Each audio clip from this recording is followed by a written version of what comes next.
Glasses shopping, but also I get maybe some soap.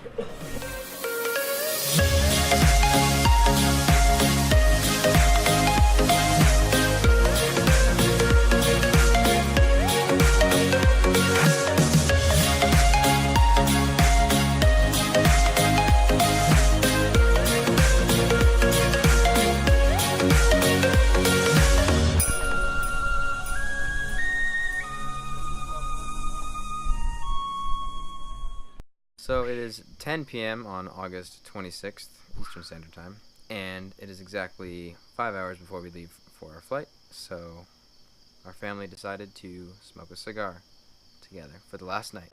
Cancer, cancer, cancer, cancer, cancer. We will first be flying to Boston, then we're going to Dublin, and then to Athens. So, I'll see you guys at the airport.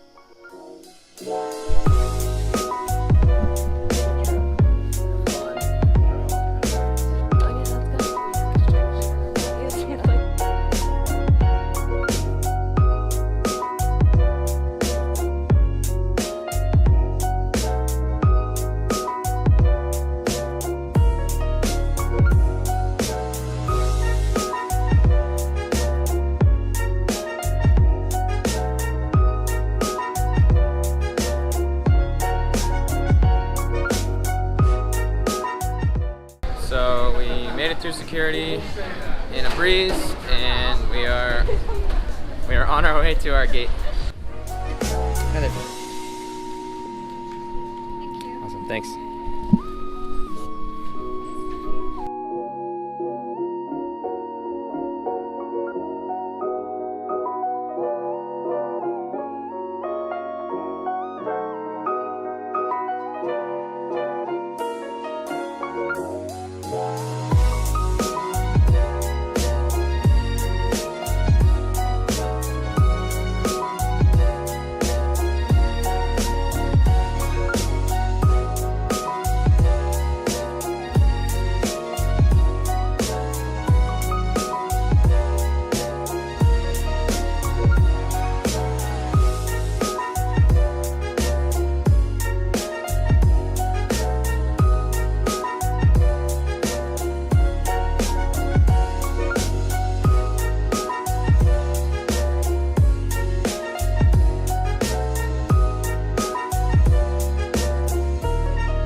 Athens. It's super touristy. It's about 2:55 a.m.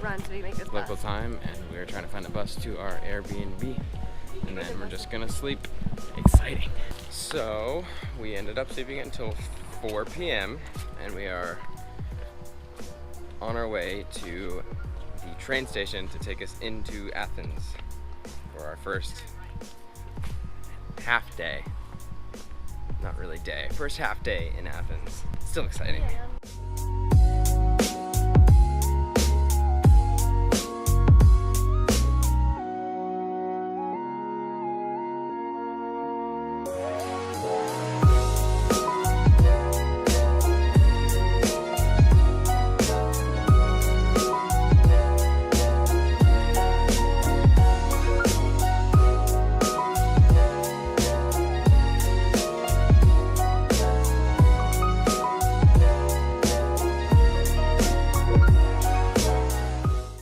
Stopped at this beautiful little cafe on the way to the Acropolis. We're about 5 minutes, I'd say, away from the Acropolis, up the mountain a little bit.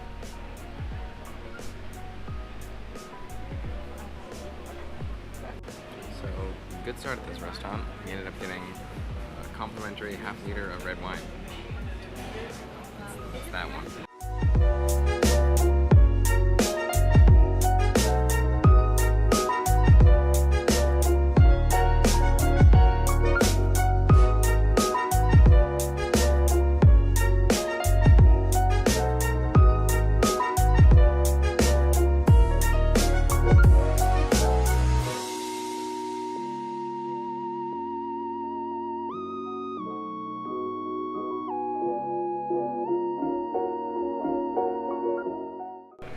Glasses shopping, but also I get maybe maybe some soap.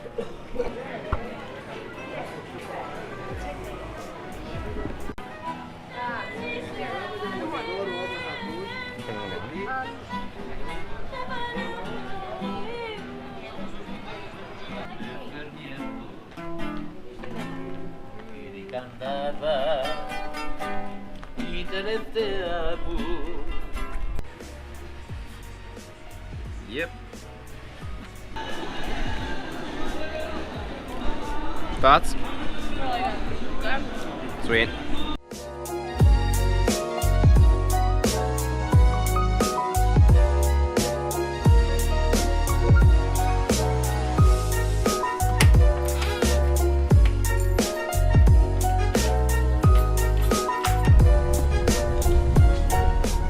So today is our second day in the city of Athens, and we actually got here before 5 p.m.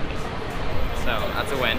Today the plan is to get one of the site passes, and with that pass you can go to the Acropolis Museum, the ancient Agora, and a couple other places. So that's what we're doing today.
So we made it up to the Parthenon. It's a good thing I have a windscreen on my mic because, as you can see by my hair, it's quite windy up here. But this is unbelievable. And the Parthenon is definitely not a disappointment at all to see in person. Fun facts about the Parthenon. So they started building it in 490 BC, and it only took them about 9 years, which is kind of astounding. There are 16,500 pieces of marble in the structure, or there were at least, which is absurd. So in addition to those 9 years, it took them 6 years to do all the sculptures, which once again isn't that long, and there are sculptures surrounding the entire building, or at least there used to be. And in the little triangular areas on each side, there were sculptures of the gods. Basically the front side, or the east side, had a sculpture of the birth of Athena. It was basically a sculpture of her being birthed from the skull of Zeus. Someone cracked his skull open, and Athena was born from that, which is interesting. And on the other side is basically, it's a battle between Zeus and Athens, or it's depicting a battle between Athena, and Athena won the battle, which is why the city is named Athens. So if you didn't know that. Another crazy fact about the sculptures of the gods on the east and west sides, they're called pediments, by the way. The back of the carvings was just as accurate as the front of the carvings, even though nobody saw the backs, because they wanted to pay a tribute to the gods and be really respectful, so they had to make everything perfect, basically. And just in case you were wondering, when I was younger, I did read the Percy Jackson series, so yes, I do consider myself a professional historian. Yeah. Yeah. Back down we go.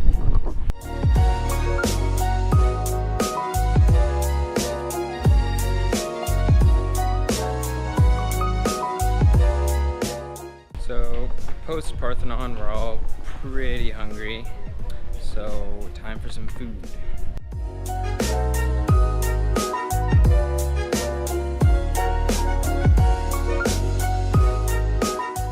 All fooded up and less hangry.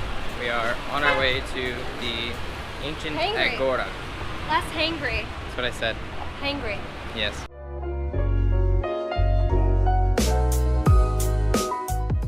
So we are in ancient Agora, which is basically like downtown ancient Greece. So we got some office buildings behind me there.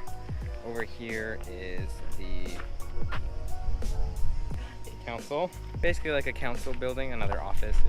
And basically all around is just ancient ruins of houses, offices, smaller buildings.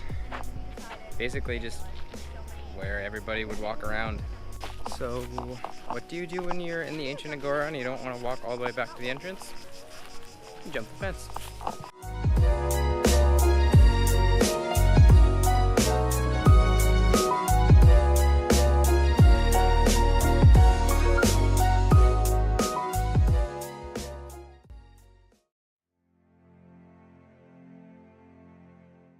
Men of Athens, I perceive that in all things ye are too superstitious. For as I passed by and beheld your devotions, I found an altar with this inscription, To the unknown God. This God whom ye worship, without knowing, is the one I'm telling you about. He is the God who made the world and everything in it. Since he is the Lord of heaven and earth, he doesn't live in man-made temples, and human hands can't serve his needs, for he has no needs. He himself gives life and breath to everything, and he satisfies every need. From one man, he created all the nations throughout the whole earth. He decided beforehand when they should rise and fall, and he determined their boundaries. That they should seek the Lord, if haply they might feel after him, and find him, though he be not far from every one of us. For in him we live and move and have our being, as certain also of your own poets have said, for we are also his offspring. And since this is true, we shouldn't think of God as an idol designed by craftsmen from gold or silver or stone. God overlooked people's ignorance about these things in earlier times, but now he commands everyone and everywhere to repent of their sins and turn to him. Because he hath appointed a day in the which he will judge the world in righteousness by that man whom he hath ordained, whereof he hath given assurance unto all men, in that he hath raised him from the dead. About 2,000 years ago, Paul the Apostle gave the exact same sermon on the exact same spot, Areopagus Hill, or known also as Mars Hill. Pretty dang cool.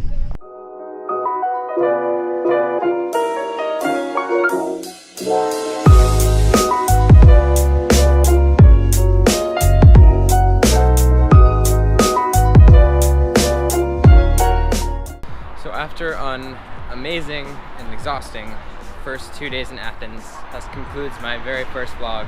Thanks for watching, and Agora is our next location. See you then.